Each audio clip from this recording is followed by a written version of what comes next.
All right.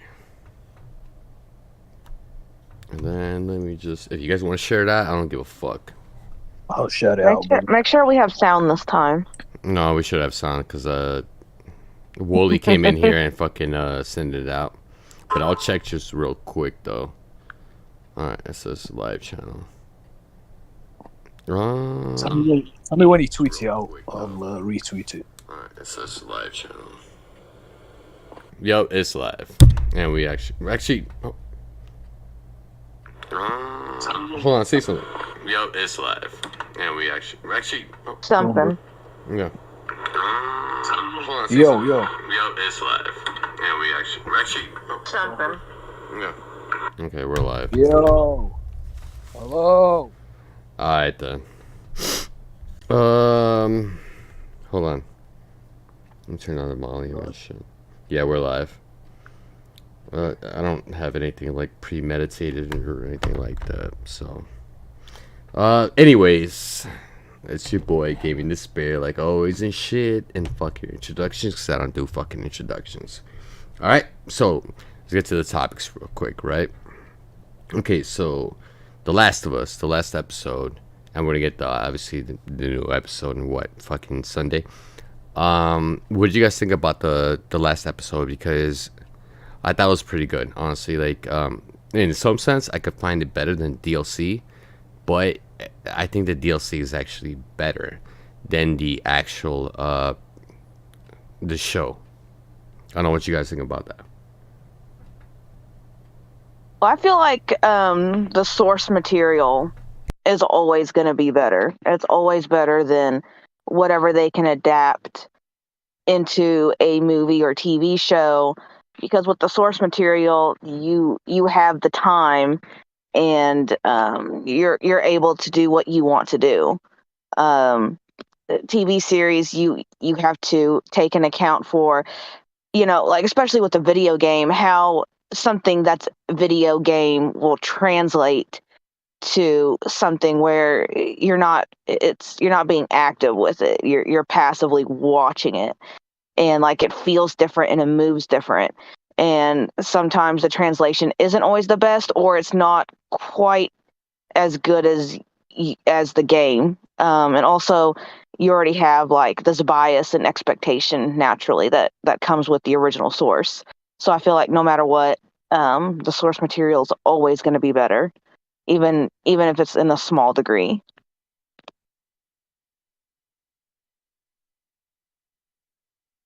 Is anybody gonna But add to that or no?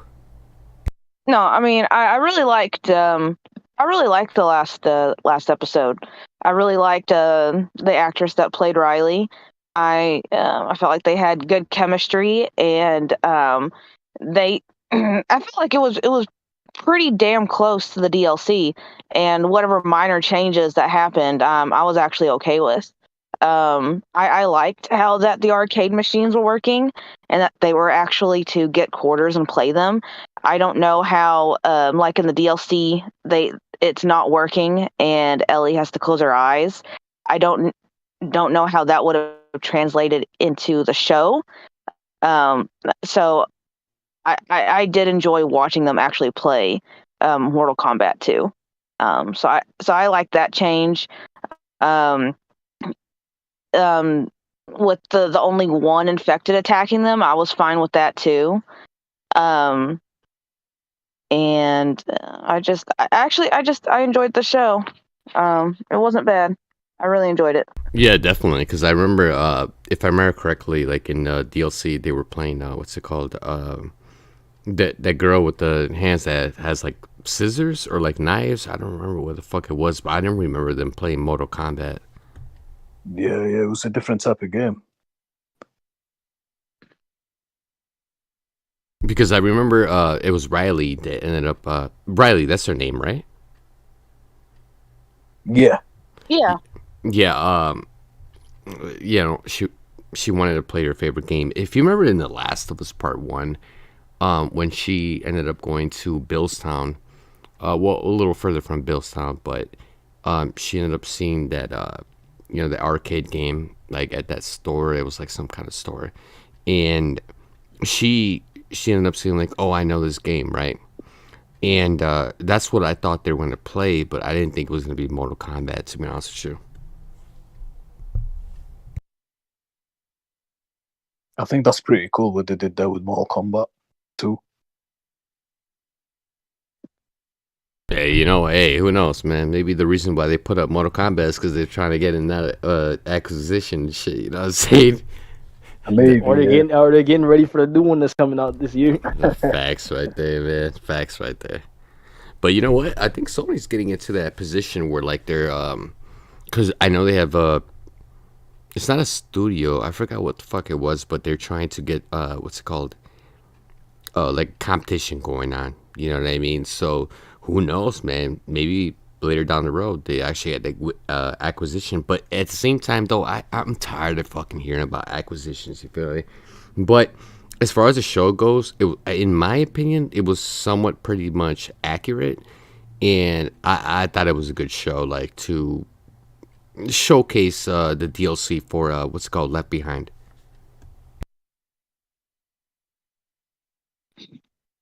Yeah, the thing about the episode was that I remember people calling it filler because it has more like gay elements, and I don't know. I didn't feel that way, but obviously people who didn't watch the show didn't know about Ellie and Riley's relationship, so they wouldn't know fully. But at the same time, it's like I thought it was a decent episode. I don't know how it's filler when it gives Ellie backstory. It shows you, a little bit of insight into maybe how the reason why she acts and the way she moves. Like a filler would be if, like, just out of nowhere, it just showed like it was like a Christmas special. They start fighting yeah, dinosaurs. I agree with you guys, yeah. I think that's just for the casual fans thinking it's filler, because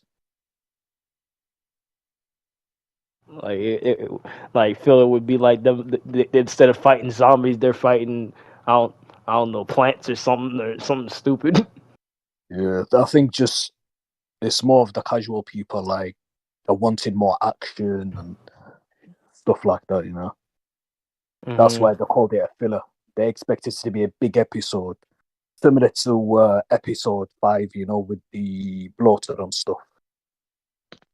Any good show that has amazing character development will take the time here and there to have an episode fully dedicated to just character development. It's not very action heavy, and most of the time it's just dialogue.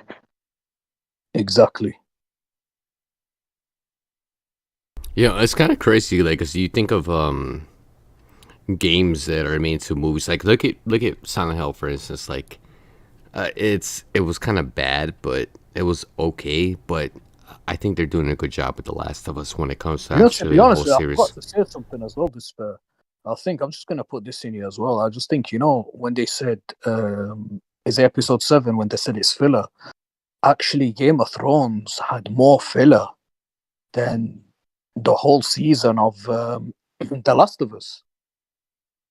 And I just think that's just from the casual fans that don't understand it. Obviously, we expect that because we played the games. The game trying to say, like, with the casual fans, they'll go, "What's this? Why are we getting a backstory?"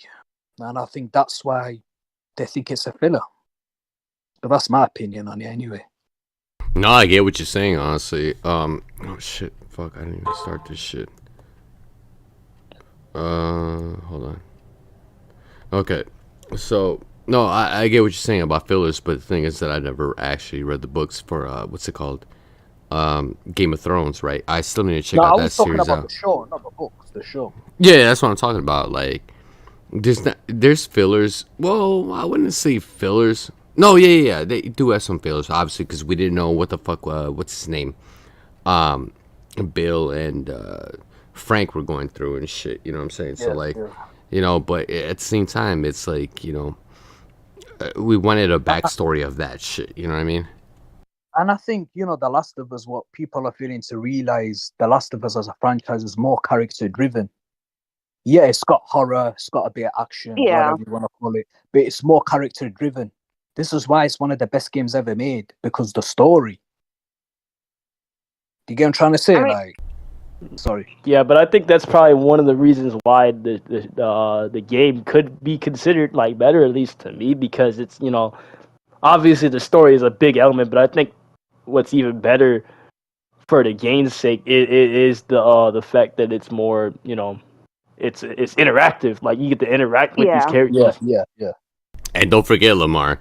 Like honestly, like as soon as that game came out to, I mean, not the game. I'm sorry, the show came out to HBO Max. The game itself just fucking skyrocketed. Like people were buying it more because they wanted to actually play the game. Yeah, which is cool to see. I think video game adaptations have gotten a lot better over the years. Like, just in general, like there's so many good ones that you could think of now, like Cyberpunk, Sonic movies, and like there's a lot of good ones nowadays. It's like, you know, that period where video game movies were considered like trash, or video game movie shows that like they were considered trash, and now, you know, there seems to be actual effort put into them. No, I agree with you, Lamar, but 100%. I agree with you too. I agree I with think you, it also Lamar, as really well. helped that Neil Druckmann is heavily involved. I heard that. I'm sure I read somewhere that he was heavily involved in this particular episode 7. I don't know if he wrote it or he was more involved in it somehow. Neil Druckmann. If I remember correctly, he was actually directing the whole thing, so he was there the whole time. Yeah, that's it. And it was just for one particular episode, just this one, I think. For real? I thought he was there the whole time. No, I think he was just like overseeing it. But I remember, I'm sure I read somewhere where they said that they're gonna let Neil Druckmann actually direct one episode in the season, but they wasn't sure what episode it was gonna be. But it was this I episode, think episode 7. directed episode 2. I could be mistaken. I don't know, guys, but I'm sure he was. I know for a fact he was heavily involved in episode 7 somehow. Whether he directed it, I don't know, or he produced it, I don't know. But he was heavily into the episode as well. Hey, hold on, You know, I think that's also what helps. We might get John Drazy back in here. Hold on. But go ahead. What do you guys are talking about right now? But I think that's also kind of like where video game movies that have gotten better too. Is like you have the people who are actually involved with the series and what made it great into it, like Neil Druckmann in The Last of Us, and there's another one that I was thinking of. I can't remember at the moment, but yeah, they seem to be getting better with adaptations overall. Which is a good that. thing. Which is a good thing. I like to see other franchises as well come to play, and I think this is going to give the confidence for other big franchises. You know, like the God of Wars and all that. I heard they was making a God of War TV show. They are, yeah. I'm a Amazon. bit nervous. I'm a bit nervous on that one because I really like God of War, and I don't like them to fuck it up. Is that one going to Amazon? It is, yeah. And then I think Horizon Zero Dawn is going to Netflix, which I'm more worried about Netflix. Yeah, I heard Amazon. that. Is it true that I read? I don't know if they're doing this, but Aloy's not in the Horizon TV show. Am I right? I'm not sure, but that would be kind of weird. No, that's like, what I've would it take place like after Horizon or before Horizon? Like at that point, like apparently from what I've read, they said it's within the Horizon universe, but it's about a tribe of some sort. And Aloy is not the main character. She's not even in the TV show at all. I don't know why they You know, I've heard so many different things. I've heard so many different things because at first they were saying, "Oh, it's going to take place before like the apocalypse happens, the apocalypse shitstorm." So like, you know, and then other people are saying, "Oh no, it takes place afterwards," but it's just Aloy's not in it. I don't know. It can't work with Aloy. If Aloy's not in it, I'm not watching it. And that's final. They're making it, and it's kind of weird because people already find like Aloy kind of already like boring, which I don't really understand why. But I mean, but imagine if they try to make us interested in a new character that's just like different. I don't know. I'm just gonna have to That's wait something and see. we have to see. It depends on how it goes. It might be good. I can't really say for sure. I I'm mean, sorry. I mean, dude, like, I don't trust Netflix with adaptations. I mean, they fucked up Cowboy Bebop. They fucked up Resident Evil. I mean, they Well, fucked up but more Death specifically, Note. their I live agree action with ones because I Jay. think like their animated ones are actually pretty decent. Resident Evil, man, that was horrible. That was disgusting. I mean, I'm a big fan of that franchise. well, let's put it this way. Like, a lot of people thought that The Last of Us was going to be fucked up, right? Before the show even came out. I mean, for me personally, because I'm a huge fan of the franchise, I played probably The Last of Us like 20 times, and I played Last of Us Part 2 like 14 times. It was, to me, I love it, bro. Like, I'm watching it. Who knows? We just got to give it a chance. Despair, I knew from day one when they announced the Last of Us TV show and they said HBO are getting it. I knew straight away it was in a safe place. I knew it was going to be phenomenal because of the name HBO. Anything HBO gets, it's going to be big. Yeah, exactly. That's why, like, when I heard that it was going to be on HBO, I was like, well, HBO always fucking does quality shit. You know what I'm saying? So I didn't have a problem with it. I was just like, wow, like, let me check it out. Yeah. Now, if HBO said tomorrow we're getting Resident Evil, I'll be so happy. Yeah, definitely. But Horizon Forbidden West is gonna. I mean, Horizon Forbidden West, Horizon Zero Dawn. That's gonna be on what streaming service? Netflix. Well, Netflix isn't that bad though, if you really think about it. Their live adaptations are bad. The only two things that I can think of that are actually really good that I've enjoyed are Cyberpunk and Arcane, and I will admit that the Tekken was a Bloodline wasn't that bad either. No, but those were all animated. Yeah, I love Tekken Blood, and I'm a big fan of that franchise as well. But like, I thought that was pretty good. The anime stuff are good as well, but I just their live action shows they just aren't it. I mean, if they do their own shit like Stranger Things, and if they're doing their own shit, fair enough. Those things are good. I could see them all day. But when they start getting things like Horizon, Tomb Raider, and all that shit, they're going to make those shows live action, it's just going to feel weird. Like, they look. But even then, that one show, what was it called? I really liked that a lot. What was it called? Something with the bird, where like they have to cover their eyes because they can't see shit. What was that movie? I mean, TV series called? I forgot. Oh no, it was a movie, wasn't it? Bird Box. Bird Box. Yes, yeah, that one. I really enjoyed that shit. I'm not gonna lie. That was good. Those are Xbox and shit right there. Nah, I'm just kidding. I'm just joking. Yo, it's put on camera and everything. Is anybody else in here? Is John Drazy here or no? I'm here. Oh, hey, what's up, John? By the way, John Drazy is an indie developer. We were talking about The Last of Us, the last episode. What did you think about it? I didn't watch it. What do you mean you didn't watch it? I don't watch TV. Oh, fuck it. Hey, Drazy, I'm gonna fucking take out my. Kick me out. No, hold on. hold on, Drazy. Indie games, not indie TV. Sorry. Drazy. I'm sorry, but I have to take out my belt and shit and start hitting your ass a couple times and shit, right, man? Try me. Go for it. Let's see if you can hit anything. Wow. Damn. Shit. All right. I want to see this happen, though. Yeah. I mean, I'll do it smiling. Pants down. Only good vibes. Hey, but we were talking about well, obviously you didn't watch it, but we were talking about the Last of Us episode and stuff like that, and how it compares like pretty much to the video game in some sense. And it's kind of similar. It's a little different, but they're taking a different take on it. But obviously didn't watch it, so it's all good. No, all I know is they're gonna take one game, they're gonna turn it into like 5 seasons. So every note that you saw is gonna be like every letter they find on the ground. It's gonna be an episode. Yeah, just expansion.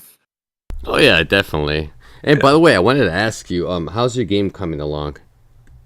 Oh, so this weekend we just added the ability so that when you explode, either from like boosting too hard or like you hit an obstacle that destroys you, there's an explosive force that sends all the little pebbles and rocks and cars flying based off their distance. So it's fun, man. Especially if you just want to like fuck with people. You can just, you just respawn, like boom, destroy the car, and you just send them flying. Sometimes like off the cliff too. It's amazing. You know, it kind of reminds me of like Rocket League when you can actually smash into people and then blow them up. You know what I'm saying? While they're trying to, get the headshot. Exactly. Yeah. See, it's a little more. There's some strategy to dying now, which is nice. Before it was like pure racing. Now it's a little more battle centric. We've been fixing little things like the camera doesn't clip through anything anymore. Like it used to kind of like go below the ground or through walls. Now the camera has like a physics collider. Just like a lot of little things that we've been fixing. It works on PS5 as of 2 weeks ago, and we got that solved. So things are looking Yeah, up. I want to blow up Despair into smithereens. We'll see if we Wait, can do that. what? Hold on. What'd you say? Yeah. But I want to blow you up into smithereens in the game. Man, I'm gonna blow you Not up. What the real fuck are you life. talking about? Damn. All right, so I thought okay. that you could- So we were talking about this Drazy not so long ago, and I was telling myself today that today was going to be the first day that I actually test out the DualSense on my laptop. So it actually works, right? It should. Yeah. I think, yeah, our programmer tested it with DualSense, Steam controller. He's got like 20 controllers. He collects them for fun. So he just did every single one. And I think we've noticed that it's people who have override profiles on their Steam application that have had issues. Like if they say, oh, I'm using a PS4 layout or I'm using Xbox layout in the drop down options, that's when they run into issues. So we just tell people like, don't run any overrides, just vanilla Steam. Yeah, I'm pretty sure it gets pretty difficult, right, when you have to work with like multiple. I mean, let's just say consoles is. or different, cards for PC and stuff like that, because you have to work with the lowest common denominator, obviously, right? Yeah, something that I've learned is that there's essentially 3 generations of PC that are gaming at any given time, right? It's almost like you're developing for PS5, PS4, and PS3 for your game because, well, people are like running our game on laptops with integrated graphics. And then we've got people with 4090s and 16 core machines and SSDs. So it's like the range is just nuts. I wouldn't wish it on anybody. And you even got people still running 1050 Ti's right now, like, you know what I'm saying? Mm-hmm. So it's like the lowest common denominator. Denominator. Yeah. Fuck, I couldn't say that right. It's actually made us think that maybe the physics rocks that move around, because we have like 50 to 100 movable rocks in every level, maybe just disabling them on integrated graphics, like having more physics based off of your quality settings, if that makes sense. Gotcha. Because it's CPU bound. I got people getting 15 frames per second on their laptop, and I'm like, damn, because to me, like the core design is that everything moves. Like there's a reaction from the explosions and from the cars. But if they can't play it, I don't know, like, do I want them to do a refund? I mean, we've gotten a few refund requests already. Hey, Drazy, maybe it just comes with it. Hey, we talked about this before, man. The only thing you gotta do to like actually sell your game, get some easy trophies. Like you can have a lot of gold trophies and a platinum, and then people are gonna fucking buy that shit. I'm telling you, like I'll literally tell the game community. I'll tell the game community from Twitter to like Facebook. I'll let them know they'll buy the game like that, man. Like with the snap of fucking finger. You know what I'm saying? Yeah, and you're not crazy. I've actually heard that from Mike when we were talking about ArcSync and my game back and forth. He was like, first level, it's got to be easy, super easy. Like you can't lose easy, and like that way you get trophies, and they hear the little bling, and they kind of get stuck in the loop, and then just make it a little harder. But half the trophies are going to be very easy. Just you played the level, and then getting the cars, not too difficult, at least for me. Like I'm getting first place. My level designer, she's been getting like fifth. So I told her she's got to practice. I get you. Yeah. Just make it easy, man. And I'm telling you, I'm gonna push it out for you. I'm gonna talk to all these other guys and stuff like that, and they'll definitely buy the game. As a matter of fact, now that I think about it, how much you plan on selling the game for? I think we're gonna do $20. That's good. That's not bad. Like It's not bad. Yeah. if it's not long, like are you planning on doing like 100 hours for the platinum, or like 10 hours or 5 hours, or? No, it's not going to be time based. Platinum is just you get all the trophies, and the trophies are specifically you unlock all the cars, all the levels. You're good. Okay, And so then some little things like how many teddy bears you've hit. Like that's a fun one. How many times you've died? Like 1,000 times. Just stuff that's might take you like an hour, but nothing crazy. wait, hold on. Dying 1,000 times is a lot. No, isn't it? You can die like 10 times in a race. Yeah. There's some hard races. Okay. Well, you can make it shorter though. If you're really bad at the game, you'll get it really quickly. Oh, by the way, You're guys. talking about, And like, by the- when you So explode then the other just be super bad at the game, and then you get like half the trophies. All right. There's a honeypot that you only get if you kill yourself on one level. So it does help for people who are like, I don't know where the fuck this honeypot is. You got to jump off the level, then you'll see it. And by the way, guys, if okay, so I'm gonna step outside real quick. But if you guys want to talk to an actual developer, you guys can ask him any questions right now. I'm just gonna step outside real quick and come right back real quick. But you guys should ask him questions because he's obviously part of the industry. Yeah. And I don't have any NDAs. It's all my stuff, so I can tell you anything. Oh, what's the game called? It's called Motor Cubs RC. And it's on Steam for PC at the moment. Keep asking questions, motherfuckers. All silent. Let's see. We've been working on it. I'll tell you. We've been working on it for about 18 months. And we've got about 6 months more to go before it's final. Right now it's early What game access. is it? So it's called Motor Cubs. Was it a racing game? He asks if it's like a racing game.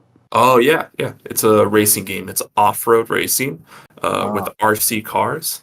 And it's kind of like Zootopia. It's like a world where it's bears that have ruled the world. They design everything, so everything is kind of bear-themed.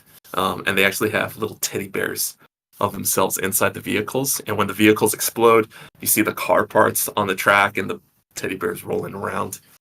And the parts are persistent lap to lap. So, like, all the trails that you see from the cars, every rock moves and stays in place.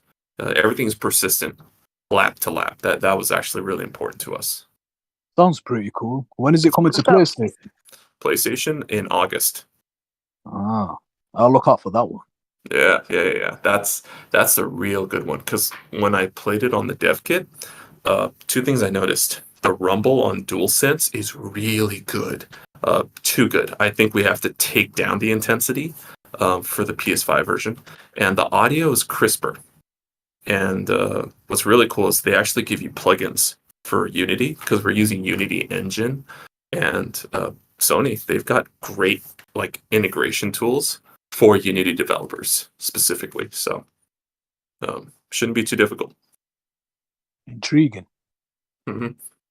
You plan on adding like VR features in the future? No plans for VR. I'd have to buy that dev kit specifically because it's not included. That's an add-on. And I also get motion sickness, so it might be a bad idea for fast moving. Like traditionally, VR is really bad for racing games. Like in original VR titles, you had to move like slowly and steady because people will get sick. Like if there's a mismatch between what the body feels and what you see in your full vision, that's That's a recipe for disaster. I was surprised they did Gran Turismo for VR. Very surprised. But So no So VR. it's All right, cool. so you can play it split screen with somebody else. yes, you can. It's competitive split screen in a versus Nice. mode, and either player can actually unlock content, so it's secretly a co-op. Oh, I love that.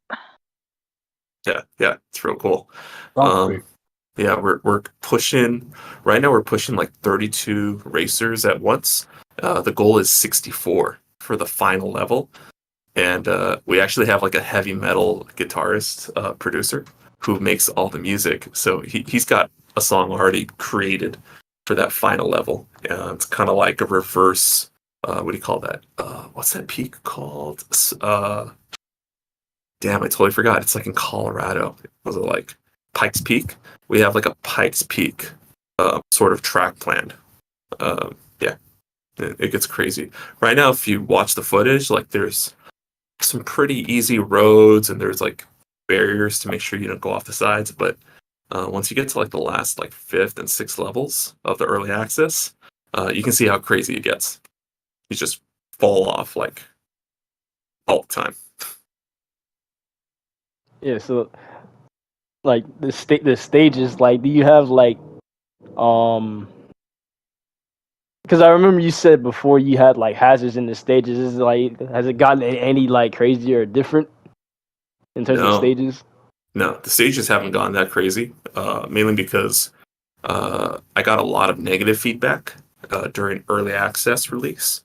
So from like December 29th to January 7th, all I got was people saying it's too difficult, the physics are bad, their controllers didn't work, and this is the worst glitch I had ever heard, and it happened to me, that when player two, respawned or steered right, it happened to player one also. Like, so it was duplicating player one, player two. So we spent like 2 weeks just doing bug fixes and finding out, oh, like Unity actually thinks everyone is the same player. So Unity isn't like Oh. really developed for multiplayer. So it just spams the same controls to every controller it sees. And then you have to sort of split it up behind the scenes. Unreal is different. Unreal knows controller one, controller two are different. So lessons learned. But now that the physics are better and the stability is back, no bugs have been reported in a month, which is like shocking. So all we've been doing is planning and testing. Just like behind the scenes, we have new tools. Like we have one tool that will actually create banked turns with variable width, and the other is to make bridges that can twist and turn. So essentially, next month we can make crazier levels. Like we have one called the Charles Run, which is named after our first reviewer that gave us a positive review, and it is huge, wide, expansive, like something that you would see in MotorStorm. So we're trying to do less corridor racing, and now it's like let's open it up. Let's give people bigger scale, bigger races, and yeah, maybe just use these original tracks as tutorials, essentially. Like, all right, you got the basics down. You have to boost to make some of these jumps. You have to watch out for cactus. You have to avoid explosions because you'll get knocked over. Or you can use them offensively to like screw over someone that's racing side by side with you. Just push them closer to the edge, and if you explode and there's not a lot of people behind you, they're gone. Go ahead. Yeah, so as the gameplay kind of evolves a little bit, we're gonna just build levels that work around it. So that was my concern. The gameplay was changing so much that the levels were falling behind because like we sped up the racers from, I'd say like from 16 miles an hour, and now they're more like 22 miles an hour. So the designs are kind of tough to navigate. I think that's why people said like, oh, it's like a little like we fixed the physics, but then the racing got harder because we were going faster, which was part of the fix. There wasn't enough momentum before. So, yeah, that's why I'm like, all right, we need like 6 more months. I thought we were going to release in March. It's March. And I'm like, okay, so this is what happens. You play it, you find out some things are wrong gameplay-wise. Once you fix the gameplay, then you have to fix the levels. So that's the process. It's just it's kind of like, what was that guy? It's like the CEO of Nintendo. He was like, it's not a linear schedule. It's like gears that are rotating with each other. He's like, that's game development. It's proven very true. Oh shit! All right, Tracy. Like, okay, so you know, I'm a big fan of like fast-paced games, so I'm kind of happy that you actually speeded it up real quick, and I'll definitely check it out because you sent me that code. Oh yeah, Yeah, so I'm definitely gonna hook up my what's it called, my DualSense to the my PC, and then, well, it's not a PC, it's a laptop, but I told you it's like, 1070. but So we've got 3 customers on laptops, so you're not alone. all right, sounds good, man. I'm definitely gonna fucking check it out today before I fucking rock out here. But I'm really interested in your game because you ended up telling me at one time, right? Like when we talked that one day on the podcast, you ended up saying that you were trying to make a game that you couldn't find on the PlayStation, right? And Exactly. so that's pretty much primarily what you ended up making, right? Yeah, exactly. The game that I had in my head that I wish we had is, well, it's there. Actually, I don't cry. I cried a little bit when we got it running on the PS5 because I was like, this is it. Like, this is everything I had been wishing for years, and it was running at perfect frame rate, no issues, and I was like, that's okay. Now we have to really make sure that this is not just like, hey, it's out and we're done and swipe our hands. Like, no. It's got to be good, like memorable, challenging, fun, all the emotions. Like if it's not like a roller coaster ride of emotions, it's not a good level. And we have trashed levels that were just not, like, if we didn't feel anything, it's like, yeah, technically they were good, but yeah, that's the litmus test. You have to be having fun, or you have to be going, what the fuck? Like, it's something. Something has to happen. We're starting to understand it, the ebb and flow. So I think it's going to be a classic. So let me ask you a question. All Sure. right, let's just say the game is successful, right? Let's just say it's successful, and you guys do make money. You guys get better hardware and stuff like that. Do you have an envision of a game that you want to make that's not a racer, but maybe something more cinematic? Let's see. We've got a couple planned. The one thing was like, well, we had like a Wipeout style game planned, but that might be put on the back burner. The reason that I chose this game, this racing game, to start with is because originally we were going to do a kind of Final Fantasy VII front mission hybrid RPG, and I came to the conclusion we didn't have the experience, we didn't know what we didn't know, and it would take us 5 years. So that's the plan, is actually to make a strategy RPG with full cinematics, like a JRPG, straight up, just like the old Square Enix days. That's the next game. Gotcha. All right, so I wanted to cover the next topic that we're gonna have. And please follow John Drazy. Honestly, he's a good guy. I wanted to ask you, and everybody else, not just you, but everybody in the panel. Okay, so we ended up seeing this stupid article, and I'm gonna be honest with you. I don't follow leaks or what's it called? Just leaks in general. But they're saying that if Activision doesn't do the deal with Xbox, that Xbox is apparently gonna sell off the brand, right? And in my opinion, I think it would be, if they did get the deal, right? If they got the deal, they would pretty much be a publisher. Like, they would stop making consoles and fucking start selling games to, like, everybody else and stuff like that. And I think that's probably the idea they have. And we might not see Xbox anymore. You know what I mean? Yeah. I know what you mean. So I'm thinking that if they do sell off the brand, so what is Xbox now? Just a publisher, pretty much. You know what I mean? Like Sega? Yeah. Yeah, in some sense, that's what I'm saying. Yeah. I don't know what you think or what everybody else thinks. I think hardware is extremely expensive. Like you've got to have a couple $1 billion ready to go just to launch a console, and I can see how that's stressful. Like, yeah, you can use what is it, the Game Pass on phones through xCloud to subsidize some of that cost, but unless you're selling a lot of games, you're not going to see that return. My concern is that because of Game Pass, they've lost so much in terms of game sales that Xbox looks like more of a loss than it normally would be, right? Because you're always going to lose a little bit on hardware. Sony's very careful to not sell at too much of a loss, like maybe $20, $50, depending.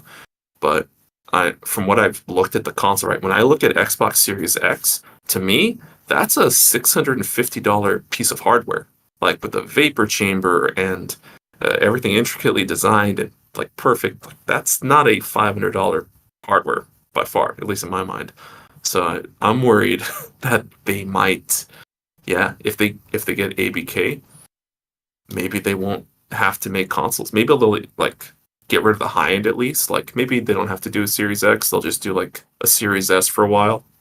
But I can see them doing a Xbox Stick at some point and just being like, you play through Game Pass Cloud. Don't they already have something like that on like? I'm pretty sure they have an Xbox app on like certain TVs. I remember seeing something like that. Yeah, I heard about that do. too.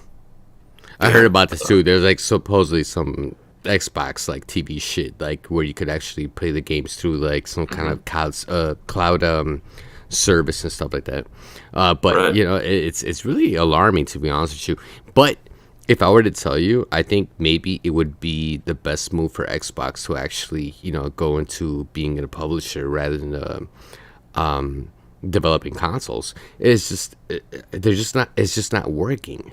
You know, Nintendo itself, they do well on their own. I mean, they're like on the side. It's like a second console in some sense, but PlayStation is doing everything they're doing right, correctly. But Xbox seems like it's struggling. So if you let's put it this way, from a business standpoint, would it be smart if they actually did get the ABK deal and then just become a publisher, because that way they could actually make money? Because I don't think their hardware sales are selling that well. See, that's the thing. I think that they would, but I don't think it's the right decision. Like, for me, I wouldn't even buy ABK. I'd be like, well, let's start small, because, you know, you're purchasing companies with different cultures, right? And do those cultures align with you as Microsoft? Probably not. I mean, we heard about a lot of people leaving id Software after that purchase of Bethesda, right? Well, put it this way. What's it called? Minecraft is one of the highest selling games of all time, right? So they got Mojang, they got Bethesda, and now they're trying to get ABK, right? ABK. Yeah, Right. so there's no reason to have hardware after that. yeah, exactly. That's what I'm saying. Like, what I'm saying is, like, is there a reason for them to make hardware or just become a publisher? Like, in a business standpoint, that's what I'm trying to say. Yeah. I It think feels there's like good they're reason. getting greedy. That's what it feels like. Greed is good. You said greed is good. No, but There's why less they- risk, right? but- That's Digital why the sales. rich stay rich, I guess. you know, but That's the how you reason stay rich. Yeah. the reason why I say that is because, like, obviously there's no they're not making money obviously off Game Pass. I go to fucking 7-Eleven, right, and buy some Right. some warm gummies, and for $1 for Game Pass Ultimate, right? Like, dude, like, how do you expect to make money off that shit? You know what I'm saying? It's not to make money. There's no way, because actually no, that's completely wrong. So what I think Game Pass does at its core is it turns lots of games into free to play games that were traditionally $60 up front, because they already have the digital stores in the background, right? When I signed up to be an Xbox developer, one of the first questions they ask you in a list of questions is, what is your DLC plan, right? It's a very innocuous question. Of course they're going to ask. They want to know what your plans are. But I mean, if I'm giving away people's games for free, I want to make sure that there is a return. And to me, that return is the DLC for those games, the battle passes, the season passes. That's where the real money is made, right? Well, here's the thing, though. I mean, like, you have games like on PS4 where like Ghost of Tsushima, or in PS5 you have Horizon Forbidden West where the trees look fantastic, right? But the thing is that you get something like Halo, and Halo looks like you see the trees; they look like a Bethesda game. They look like shit. You know what I'm saying? Do you want to know what's going on with the Halo engine? Shit. All right, okay, let's hear it. All right, so I watched the Digital Foundry video, right? And they were complaining about this thing where they were looking at the hands of Master Chief when he's located far away from where the game starts, and it looks like it's kind of wiggling, right? So that's precision errors. That's when you're so far away from the origin that you lose decimals. So there's not enough like 0.05s or anything. You're more in like the before the decimal instead of after the decimal, and so polygons kind of move around. They lack precision. And right away, that was my biggest clue that the slip space engine doesn't exist. Like, it's not in use in a published game at the moment. They were still using the Halo 5 engine, which had the same glitch as Halo 4. You know, Halo 5, they went bigger, and you could see the polygon swimming from lack of precision in the geometry. So, yeah, they're just using the Halo 5 engine. That's all. And that's why it looks worse than the trailers that came out before the game released. Shit, man. Do you guys have anything else to say about that? So did they just paint over Halo 5 engine, say, oh yeah, no, it's the slip space now? Yeah, so like publicly they have a slip space and they're like, we developed it from the ground up. The problem with developing an engine from the ground up is that it's not battle tested. You don't have a game on it. That's why I was very surprised that they're like, okay, the next Halo, brand new tech. And I'm like, well, what are people going to do for 4 years while you develop this tech? Just twiddle their thumbs? You might as well just lay them off because they won't have anything to do. You guys should have made like a small ODST game in this new slip space to battle test it, find the mistakes, and then eventually you're going to redevelop the engine anyway because you screwed up somewhere. It's hard to know. Engines are very difficult. They take a while. So I'm like, yeah, just guys, make Halo 6 on the old engine and have this ODST, like small little thing in slip space, and then slowly transition, like give it 10 years. But, what do I know? I just make games. You know, it's kind of crazy because, like, you're saying pretty much like what Jeff Ross ended up saying to me, that you really don't understand the engines. Some people have dedicated engines, right? Like you have, the Naughty Dog, they have their own engine and stuff like that. Like, and obviously you have what's the one for Horizon Forbidden West? I forgot it was called. Decima. Yeah, Decima. And so those guys kind of understand it. Like, put it this way, like Insomniac, when they made Ratchet and Clank Rift Apart, they even said that they didn't even scratch the surface of the engine because like you actually have to understand it. So it's kind of like it takes time to actually being able to figure out like how it works. Yeah, it's like just look at Mac, right? They have a set piece of hardware. The hardware, from a tech standpoint, isn't that great, but it's fixed. It's their style, and then they design an operating system around that style, so it's congruent, so it runs super quick because there's nothing like misaligned. It's perfect, and I think that's actually the best. It's when you have one console, you have an engine just for that console, and it's just for your company, and it's your culture, like digitized, like the way you work and what the game needs. It's all there. For Unity, I'll say this: Unity is like really big because it's supposed to handle multiple genres, different styles of development, different console generations and platforms. So it's massive, but hey, it's general purpose. I can only imagine what it's like to work in Decima. That would be sick. I've seen like the video recordings, right, when they do behind the scenes, and I was like, damn, that's a cool engine. The way that they were doing like audio programming and stuff. It's hard. It's real hard. No wonder even EA was like, let's just use the Battlefield engine for like FIFA and for racing games and for everything. And I mean, ballsy, but it kind of held them back a little bit.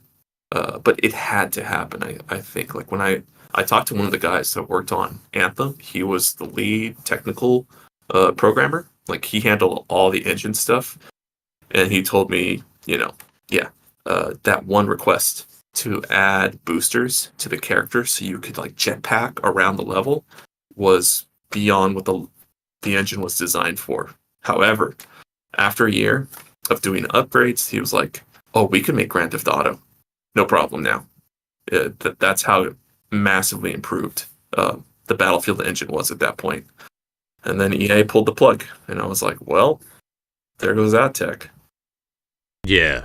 I mean, it's different how engines work, right? Like, because I remember I was hearing, I think it was an article, Fable was being recreated on the, what's it called? Horizon. No, not Horizon. I'm sorry. Unreal, right?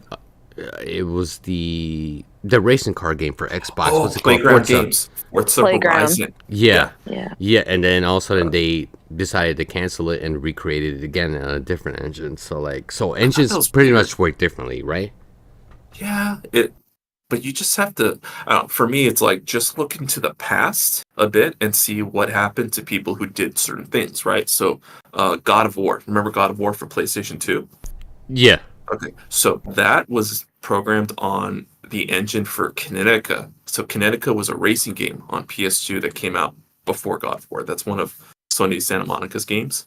And you're like, why would they use a racing game engine for God of War, which is an action game and fighting? But they said it actually made sense to them because the amount of data that had to stream off the PS2 disc was the biggest issue for them. So using Kinetica engine made perfect sense for God of War, where there's all this scale. You don't move as fast, but the data is there, and they're reading, a couple megabytes every second, and just streaming things. So, to me, it actually did make sense to use the Forza Horizon engine for Fable, but who knows what went wrong there? I think sometimes if you run into a problem, you just have to like work through it, right? It's like, we didn't do this because it was easy. We did it because we thought it was going to be easy.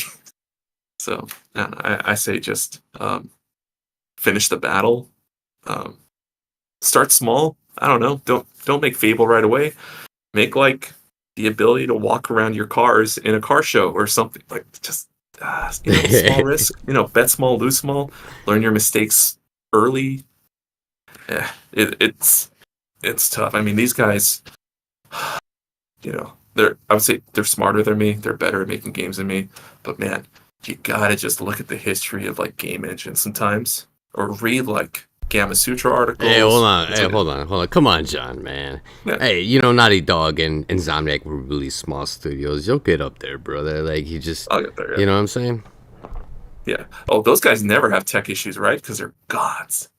Like, you never hear about them saying like, we had to like cancel this game because of engine issues. No, they work through it. Yeah, definitely. Persistence. Do you guys have more questions for John? Mm, Mo, you've been quiet as fuck. No, Google. Google? No. I said you guys go. I got no question. All right. No, ask him if you... Dude, he's I've he already has his asked own... him, brother. He has his own studio, so like, ask him a question if you want. No, I've already asked someone him. in the chat asked how many players is going to be and if it's online. Okay, it is not online because I didn't want to destroy ourselves and fail. First big game, it's So no split multiplayer, screen. none of that. It is split screen multiplayer. 2 players. Oh, okay. Yeah. So But you just can like play the old single days. player, right? Yeah, you can play single player. All right, man. You already... I told you, man. Get those trophies low if you get it on PlayStation. And, you know what I'm saying? Like, people are going to buy that shit. I'll tell you straight up, man. Straight up. We talk to each other. Yeah, of course. Yeah, we're gonna do it just like you suggested. I think it's the right way. And let's see, it's not like public information, but there's another programmer who we work with sometimes who says he can probably make the game online at some point after release. So yeah, I don't know when, but he'll look into it and see if it's possible to have online play with servers. And I think that's probably where the game would really take off. Would something like that cost a lot? It does. Because programmers can be like, $300 a day to do work. And sometimes the work doesn't work out. Gotcha. Jesus, man. Like, a lot of us, right? Like us gamers, like, Kay, Lucas, and, we don't hear about things like these. You know what I mean? It's just, it's like you guys are doing more work than we actually think you guys are doing. You feel me? Yeah, it's a lot of it is just like, well, things don't break, and that's good. And then suddenly it's not something that you see. It's just this one glitch that happened once in a while, doesn't happen anymore. So it's like, what is the value? Like the return on investment for like say $1,000 of programming can be, well, it doesn't crash every other time when people pause, and the boost warns you when you get close to overloading. Like that's the return on investment. Is just there's like small iterations, little things. So a lot of it is just budgeting and planning. Giving like I'd say like an order. Like you want to do the most important things first in programming, and we have most of the important stuff already like paid for. It's done. Now it's just little things. I'd say yeah, we still have like I think about like 2,000 more to spend. So we're close to the finish line. It's legit just tiny things like can you have the crowd of bears react to you when you do something like that's a question. It's like will people notice? So yeah, it's just planning and hoping for the best. It's kind of like a relationship, man. Like the little things count, right? Like little things matter, right? If not, right. like you fuck up and shit on the relationship. Right. I gotta tell you, the user interface is like the hardest part. So like people don't know the game actually lives in the user interface because behind the scenes, you've got to store a lot of values, right? Like what are the car profiles, or what levels are unlocked, what cars are unlocked, and like what would tell the game behind the scenes that they should unlock the next level or the next car. Yeah, it's crazy how much happens behind the scenes that's not gameplay when cars are racing and knocking into each other. Like that's the other game. The first game though is the menu system and just customizing that. We still don't have like an official save slot system. We have the ability to clear the save, but we don't have like profiles yet. Probably because we don't have like a way to measure what percentage of the game's complete. Damn. We're not done. So it's like, well, how do we measure that? So we'll see. I mean, Sony did give us like one tool in Unity to set up saves for PlayStation. So I think once we solve the PlayStation side, that actually goes back, and then we can create a solution for the PC side.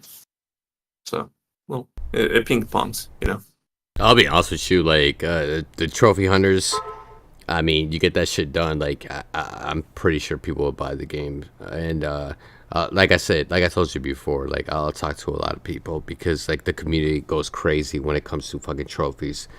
I don't have that many. I'll be honest with you. I only have 143 platinums, but some people think it's a lot. Some people think it's that's a lot. I've got like 5. I don't platinum a lot of games. I used to back on PS3, but I don't know. Lately, I don't know why. I actually haven't beaten a lot of games lately, I've noticed. Like, I used to 100% games back in the PS3 era, and it's kind of like slid down. I mean, there's even some COD campaigns I haven't completed, and I love COD, but... it's kind of funny you mentioned that because, like, lately, I haven't platinumed the game in a while. The only thing I got was like random games, and I just got my collector's edition. It's the indie game too, like yours. Martha is Dead. I got the collector's edition. It came from Italy. I had to pay $100 for that shit just to get shipped out, but it was like 153, so like 253 in total. But it was a great purchase for me. I kind of like those kind of things. But I'll be honest with you, and I feel bad for Kay because Kay is one of my good friends, and she's a huge fan of Horizon Forbidden West, and I haven't finished the game. God of War, I haven't finished. Forbidden West, I mean, not Forbidden West, Forspoken, I haven't finished it. Dead Space, I haven't finished it. Callisto Protocol, I haven't finished it. And I don't know if it's just me, just kind of like in that fatigue, you know what I mean, where I haven't been playing games. Okay, yeah, we gotta talk about that because I've been like my friends, they don't finish games lately either. I'm like, okay, this is, I'm pretty sure this is not an us problem. I think this might be like a game design problem. Yeah, because I got to that point at one time, like a couple of years ago. Well, I just didn't Yeah, want to play anything, right? I was just playing like regular Apex Legends and, just playing that shit. But then,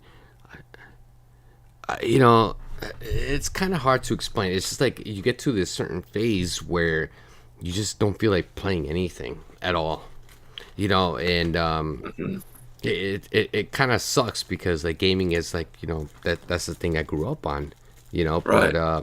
maybe I'll just give it some time and then I'll start getting back to these games. I don't know. Yeah, I hope. I mean, like the one game that I gave it like 6 hours so far, the Hogwarts Legacy game, and I just there was something that clicked in me, which was, oh, I'm not doing fetch quests. I am doing fetch quests that lead to additional side quests in order to complete the fetch quests. And after doing that a couple of times, I was like, is this the full game?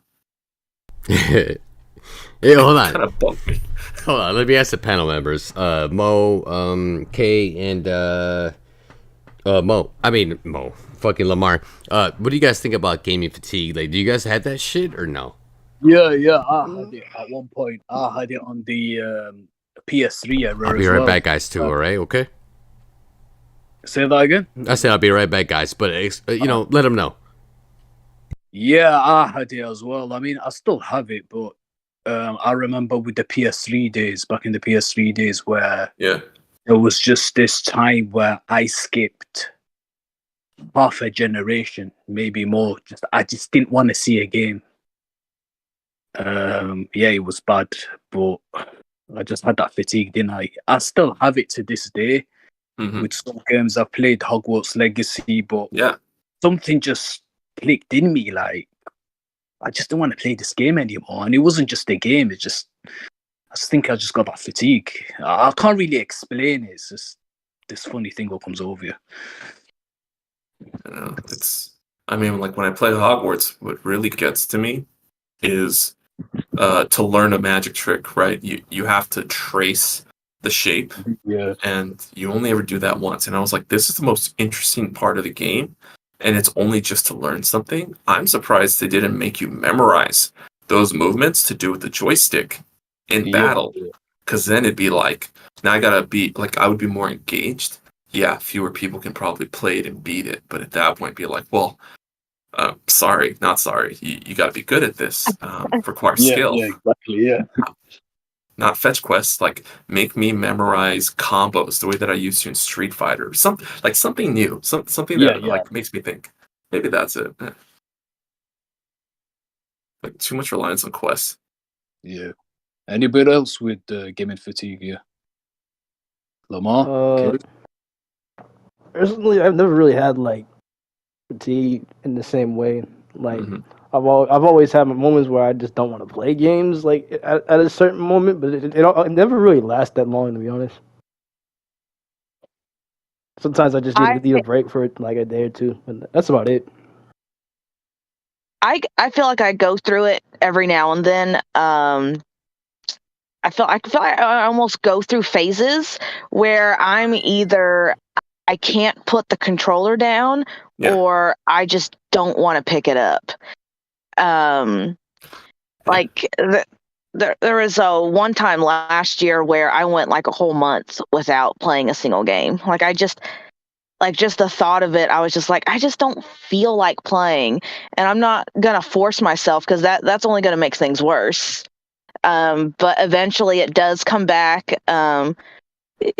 Sometimes there's a certain game that comes out, and it just sparks that fire right back up, and then you just don't want to stop playing. You just want to go to the next game and the next game and the next game, and then all of a sudden, I'm like, oh man, I don't want to play anything at all. Like I feel like I just want to take a break. But I don't know if that's just a me issue where I just go really hard on games and then I just kind of burn myself out. Now that happens to me all the time. I feel the same way. Yeah. Me too. I mean, I think I went a month without playing games, and I'm like a hardcore Call of Duty player, and I just didn't. I don't know. I was tired. It happens. But it's like eating at the same restaurant over and over. It's like, oh, sometimes I just want to eat at home, you know?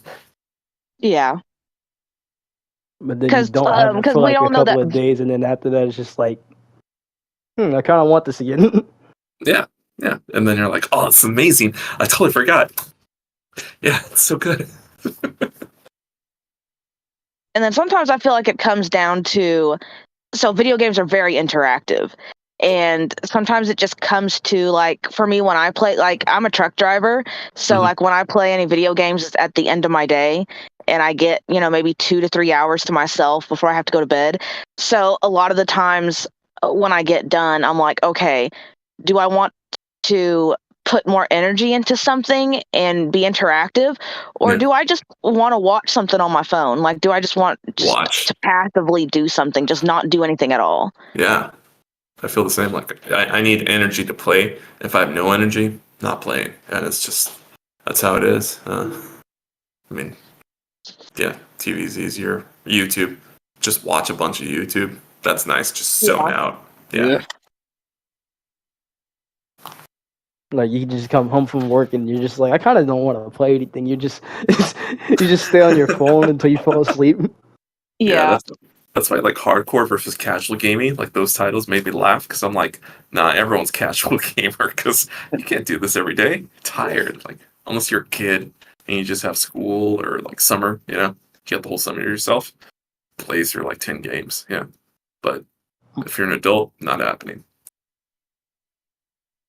Yeah, that's the weird thing about being an adult playing games. It's just like you want to play all these games, but then some days you just don't have the energy to do it because you got other stuff you got to do throughout the day. Yeah, especially if you work a lot. Yeah, especially if you work. Yeah. That's kind of what surprised me about like game prices because they should really be like $100 for a game now with inflation and all that. I think if they charged that, I mean, adults with jobs would just buy the games as they always have, and they'd make. I think they'd make plenty of money. You wouldn't have to have battle passes or season passes. It's just paid up front. Yeah, I envision a different world. You just play. Well, you would just pay $100 for the game, and then you basically don't have to pay for anything else. But some companies probably would still attempt try it. Oh, our full price is $100, but here's our season passes and here's our a bunch of other stuff. I hate when games do that. Too. I'm like, what did I even pay for? Like, 90% of the content is locked away. Like, I don't like. Sometimes I be wondering like, what's the point in that? Like, I'm already paying $60-$70 for your game. Now I gotta pay $20-$30 for like a season pass or an expansion. It's like I already paid a lot of money for this. I know there's like a lack of respect from that, and I don't enjoy it. It's like what we talked about before, being greedy. It's all about the money. Mm-hmm. Yeah, but there's also like good money, and then there's bad money, like disrespectful requests for money after you've already paid up. It's like, it's like, hey, welcome to the club, and you get inside the club, and you're like, what's with all this rope? And they're like, oh, that's a season pass if you want to dance. You're like, what? Why the fuck do you think I'm here?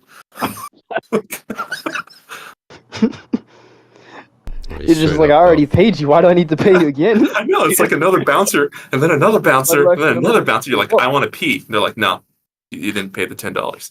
And it's like,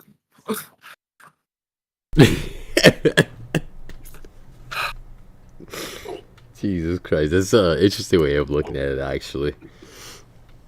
Okay, you got anything to say? Well, you missed whatever I had to say. Oh, I'm sorry. I stepped outside. What did you say?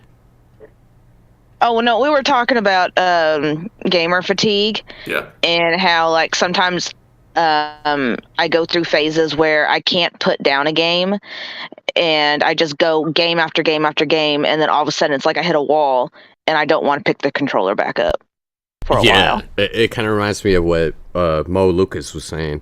I got to the point where all I played was I stopped playing PS2 and I went to the PS3, but I didn't stop playing after 2 years. As a matter of fact, I used to be ranked. I only used to play Modern Warfare 3, and I used to be ranked 300 in the world, right? And so it felt like, in some sense, that I lost my gaming roots, right? Because on the PS1, PS2, I used to play a whole ton of games, a whole bunch of games that I loved, like PS2.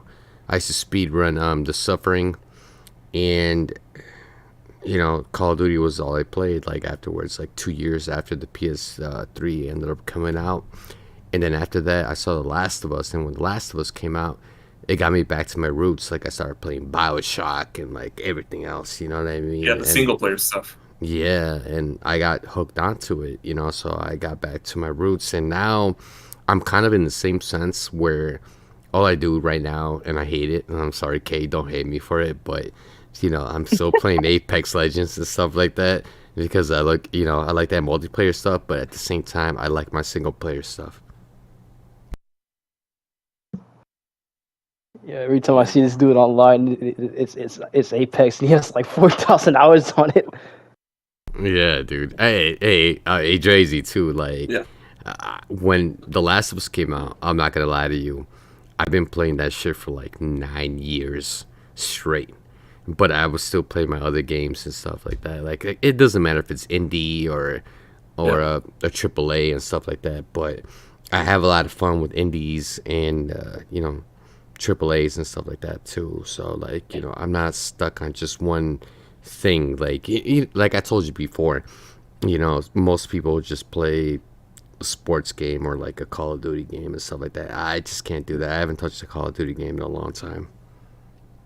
You're not missing out on too much. It's a bad relationship right now with Call of Duty. Like I'll play it, and then after like 30 minutes, I'll be like, "That's why I don't play it." Okay. He plays it for like 30 minutes. Is like, yeah, this game is like the worst ever, and then he turns it back on immediately after. Yep. It's just like I'm done. I'm never playing this game again. Boots it up immediately. You know what? It's funny because like, they changed the whole thing in Apex Legends and stuff like that, but it's fun, but people quit, right? And that's what makes it unfun now, because they used to have arenas where it was like 3v3, and if you quit, you're a dumbass. But now they have you're stuck with a different team. It's 6v6, right? And I'm getting to the point where I'm just like, nah, fuck that. I can't do that shit no more, honestly. But I still keep coming back to it. What I like is like the unpredictability. Like, do you feel you've been playing Last of Us for like 9 years, right? Is unpredictability the reason that you keep coming back to it? Like, it's a different experience every time. It's just the okay. So now they have cheaters and hackers because obviously Naughty Dog. I'm pretty sure they're not paying attention to the servers and stuff like that. Nah. And now you have people that can shoot through walls and all that shit. It makes it unplayable.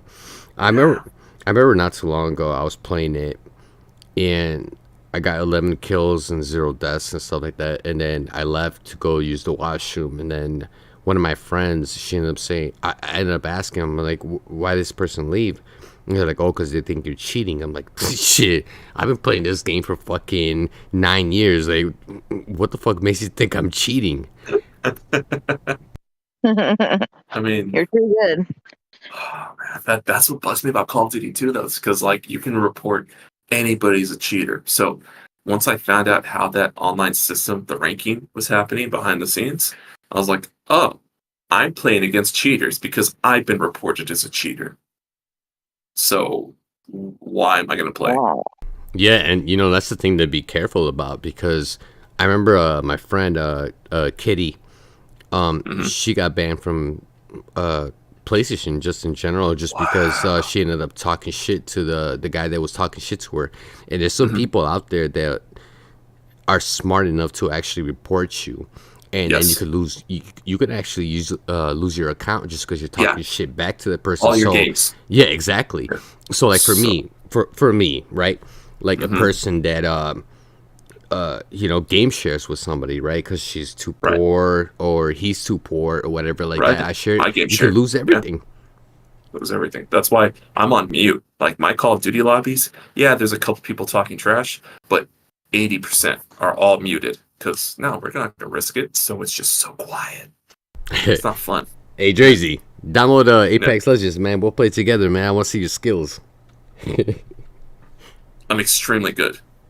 Are you sure? I shouldn't play and do well. I don't play Apex, but I'm very good at FPS games in general. Well, I mean, if you're good at it, then just download it and then we'll play some rounds. I'll see how good you are. What console or platform? I do it on PlayStation 5, but it's crossplay. Oh, it is. Yeah, Okay. it's crossplay. You can do it with the Xbox too as well, but I'm pretty sure you don't play Xbox. Yeah, I play Xbox. I like their controller more. Hold on, man. Hold on. Dude, hold on. I'm gonna take out my belt right now and shit because, like, I'm about to whoop your ass and shit, like, on your booty cheeks. You feel me? Oh, yeah, you can't miss that one. Go ahead. Nah, Try. I'm just fucking with you. All right, guys. You guys have anything to say to John Drazy? Any questions or I anything? pretty like much asked most of the stuff I wanted to ask. So Oh yeah. Well, else? Lamar, you were on the podcast with me with when I had Drazy on there, so like I'm pretty sure you already asked everything. Yeah. All right. What about you, Mo? No, I've already asked them questions. Everything I wanted to ask. So you good? Yeah, I'm good, bro. All right, Kay. Only thing I gotta say is I'm gonna check out the early access when I get home. Like I said, I'm a truck driver, so Yeah. I'm on the road right now. But I go home in like a week or so, and got a PC at the house. So I'm gonna check out the early access when I get home, and I hope that it's successful when Wait, you hold finally on. launch it. Hold on. Hey, Drazy, can you give Yeah. Kay a code too as well? Sure. Absolutely. Let's add And it. Kay is one of my best friends. Like literally, she's a really good person. Maybe her and I excuse me, her and I could discuss like kind of QA testing. Sure. Yeah, absolutely. Because mainly it's been people who have requested codes from me that have been giving me feedback. Because it takes a lot to like go on a Steam page and you sign in and then you leave a review. But just chatting, I've noticed that's where we get the most feedback is from people that I gave Steam codes to specifically. So yeah. The more people, the better. Yeah, definitely. Like Kay and I, like we're pretty good friends and stuff like that. So like if you give her a code and we'll check it out together, and then it should be Yeah. good. She's like, yeah, because I want some free shit. That's what she said. Everyone wants free shit. Yeah. Who doesn't No, want I free was shit? willing to pay for. I was willing to pay for the early access, but I mean, I'll take a code. Times are tough. Here's a code. Her name is Kayleen Jones on Twitter. No, not Kayleen. I got it. Why you add an N to my name every time? Oh, I'm sorry. I just have a hard time pronouncing your name sometimes. That's why I called you Kay to begin with. It's Kaylee, Kaylee. Okay, all right, gotcha. not Kayleen or Kalina or Kalisha or Sharkeisha. any of the other. Yeah, I get you. Yeah. I can't believe I tapped that into my Excel sheet. All right. No, but Kay is pretty chill though. She'll definitely check out the game. She's a big. Well, actually, all of us here, Mo, Lucas, Lamar, we're all big gamers, and Kay obviously. Kay is like one of my favorites. Awesome. Well, yeah. Nice to meet you guys. Anyone else want a code? Lucas, you want a code? You got a PC? Lamar, you got a PC? No, I don't have a PC, brother. I don't have All a right. I just game on consoles. The code won't do much for me. I don't have a PC either, so I'll just wait. Man, dude. PS5 it is. Fuck that shit. I'm gonna take out my belt, man. All right, but Lucas, you and Why do fucking you Lamar. put the belt on? Just keep it in your wrist. I'm about to whoop your asses, man. I swear to God. Whoop your ass. Whoop your ass. All right, guys. I want to fucking end the stream. All right. All right. Hey, thanks for coming on, John. Again, man. It's always a pleasure. Yeah, it's awesome catching up. All Talk right, to you brother. soon, guys. Yeah, I'm gonna. Oh, hold on, wait, hold on, 1 second. So the DualSense will actually work with the game. It should. It worked without issue on the dev kit. Like we didn't even have to change anything. So, Okay, I'll check it out and I'll let you know what I think. All right. all right, sounds good. All right, man. Have y'all. Hey, everybody, have a good one. Obviously, I don't believe in hope. It's despair. Fuck y'all niggas. Oh shit. Have a good day and enjoy your day. All right. Take care. All right. Peace. bro. Take care. Take care. Have a good one, everyone. Peace out. See All y'all. right. All right. Yeah, we're done recording now.